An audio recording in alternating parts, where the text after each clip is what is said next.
The following is a City Bear Press production. Hi, folks.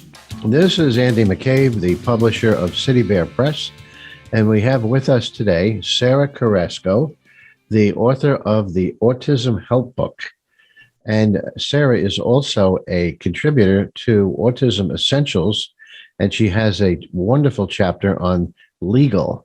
What folks need to know legally when they have a child on the spectrum. So before I put Sarah on, I have to tell you that she is a brilliant young lady who has worked for a number of years as an advocate for folks on the spectrum. She has a child on the spectrum, and you're going to love hearing what she has to say. So, Sarah Carrasco, tell us about your work and your book, and we want to know all about it. Okay, well, thanks, Andy. I think, in terms of my contribution to this book and special education law, it all comes down to parents feeling empowered. And so in my book, the Autism Help Book, there's a whole chapter on the law. And I think parents really need to remember that they are an equal member of the IEP team. So one example is that, let's say, there's an issue at your kid's school. You have a right, a legal right to call an emergency IEP meeting, and they have 24 hours from that notice time to get a team together and meet for the child. So in those emergency IEP meetings, school districts and teachers have a tendency to kind of just take over and run roughshod over parents. And I think what's important is for them to go in empowered with the law, empowered with statute, and let everyone know at that table that they are an equal member of that team. Also, like a child's therapist, let's say they have a really involved ABA therapist or occupational therapist, that person can come in and contribute to the IEP. And the reason we do this with autism specifically is because autism isn't like other disabilities that are covered in special education, right? So if a child has a wheelchair, that's pretty cut and dry, right? You have to have ramps, you have to provide those physical accommodations. But with autism, because it's a spectrum, you may have someone who's super high functioning and does well academically, but struggles socially. So you have to meet those needs through the IEP. And then on the other end of the spectrum, you may have someone who's completely nonverbal and needs a ton of support. And so the IEP has to include that. And so with the school, the teachers, the parents, and any professionals you have working with your child, that is how you develop a good IEP and really get supports for your child. And those meetings can be intimidating and overwhelming. And I think that the more information parents have, the more empowered they will be to advocate for their child. And so that's always been my mission is, I can't go to every school and I can't go to every meeting, but my hope is that I can empower parents enough so they know that, they don't really need me. They don't need an attorney in every instance. They just need to be empowered and know special education law well enough to really, be a powerful partner in that team. Tell our listeners also, Sarah, what are they going to get from your book? What's the benefit of your book? And then give us a bit too, what are they going to get from your chapter in Autism Essentials?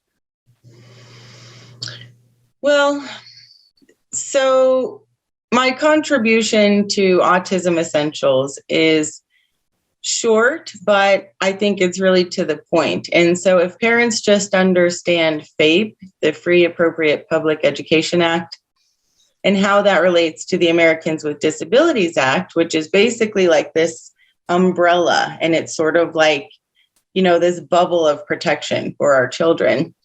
So my chapter in Autism Essentials is a crash course in what FAPE is and what the ADA is, and for parents to just have basic information on how to approach those meetings and IEPs. But the Autism Help Book that I wrote has a more in-depth chapter on special education law. And it also has another chapter on other legal considerations, which are important for our kids. I think of anything I have contributed to the autism community. I think one of the things that stands out the most is that when I taught school in Denver, I learned a song, a phonics song from another teacher. And when you have people who are nonverbal with autism, they can get through 7th, 8th, 9th grade and still not know how to read. And I've had kids who are 16, 17, 18. I taught them to read in 1 hour with that song. And these are kids that school districts have had their entire lives. Wow. So I think, and so I think it's important I get that song out there on a different format because I had to shut down my Facebook, and that's where it was. But I use that as an example because if we can teach our kids who are nonverbal to communicate by reading, it opens up a whole new world for them personally, which is hugely important, but also academically. You're giving the school something to work with. You know, they can read a certain amount of words, and then that's where you go, where you move forward with the IEP. And it's just an example of how long a school district can have a kid and never teach them to read. And Sarah, can you do that song for us? Yeah, sure. Okay, let's have it. Okay, so when you are teaching anyone, whether they're verbal or nonverbal, you want to start with phonics, letter sounds. Right. So I'll go through the song and explain how you can teach a child to read relatively quickly. I mean, Sometimes I've done it in 30 minutes or an hour. So. Wow. Yeah. Okay. So here we go. Apple, ball, cat, and doll, egg, and fan, goat, and hand, igloo, jam, king, and lamb, man, and nickel, ox, and pickle, queen, and rail, sun, and tail, umbrella, base. I'm nearly through, see my happy face. Wagon, fox, yard, and fox. See him in the zoo. It was fun, and now we're through. If we sing this well indeed, then it's time for us to read. Wow. Oh, that's fun. I bet the kids love that. Well, they do. And I think even if a person's nonverbal, they can remember those letter sounds with a song, And so then what you do is you take the phonetic letters you learned, right, and then you start to make words. So you always start with 3-letter words, right? You're trying to build confidence. Right. Or 2-letter words. So you can start with at, right? And it's those letter sounds you just learned. Yeah. Or cat is k, a, t.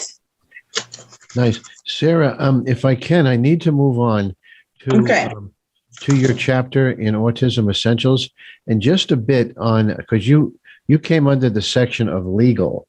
Autism Essentials has 7 different areas: prevention, causes, remediation, education, vocational, legal, and parent. So just give us a little smidgen of something legal that would be really important for folks. So I think if you're doing a crash course in special education law, there are a couple things you need to know that will really empower you. And so one is the Americans with Disabilities Act. You can look it up online. You don't have to memorize it, but just skim through it and take a copy to an IEP meeting just so you can have it right there, something tangible if you need a reminder, because all of your child's legal and educational rights are covered under the umbrella of the Americans with Disabilities Act, the IDEA, the Individuals with Disabilities Education Act. Print out a copy of that, read through it. And also FAPE is the last thing you need to know, the Free Appropriate Public Education Act. And all of these outline your children's legal rights in a school district. And if a parent knows just those three things, that can really give them a solid foundation to help, really create a solid IEP and a solid education plan for their child. This is perfect. And I want to thank you so much for being with us today. And let's give a look at your book. It's called the Autism Help Book by Sarah Carrasco. And you can get that on Amazon. And the price is $24.95. And it is just about 300 pages, chock full of great stuff. And also, folks, she has a chapter in the legal part of our book here, Autism Essentials.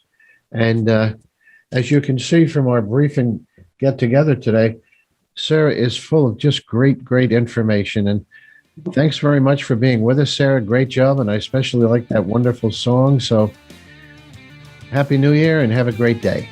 Yeah, Happy New Year. Thanks for having me, Andy. Sure. Bye-bye.